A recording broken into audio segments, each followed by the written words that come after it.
అందరికీ నమస్కారం అండి.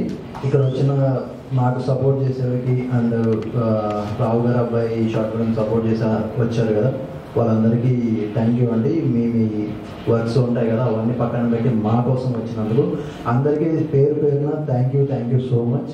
అండ్ నన్ను సపోర్ట్ చేసేకి వచ్చిన మా ఇట్లు మీ సినిమా డైరెక్టర్ హరీష్ అన్నకి అండ్ బాలరాజు గారికి thank you so much. And ఆభరణం షార్ట్ ఫిల్మ్ దగ్గరికి వస్తే నాకు కృష్ణ గారు స్టార్టింగ్ స్టోరీ చెప్పారు. ఫస్ట్ చెప్పంగానే నీది బట్టతలో ఉంటుంది, ఆ క్యారెక్టర్ నువ్వు చేస్తావా చేయవా అని చెప్పేశారు. ఫస్ట్ అయితే నెగిటివ్ది చెప్పేశారు. నేను ఒకసారి స్టోరీ విందామని చెప్పి విన్నాను. చాలా అంటే చాలా బాగా అనిపించింది. ఖచ్చితంగా చేస్తాను, మీరు ఎప్పుడు పిలిస్తే అప్పుడు వస్తామని చెప్పి ఆయనకి ప్రామిస్ చేశాను. ఆయన కరెక్ట్గా 1 వీక్ 10 డేస్లో కాల్ చేశారు. వచ్చాను, చేశాను, వెళ్ళాను. అండ్ నాకు ఈ ఆపర్చునిటీ ఇచ్చిన నిఖిల్ సార్కి అండ్ కృష్ణ గారికి thank you so much. And support చేసిన ప్రతి ఒక్కరికి thank you so much. Artist గారికి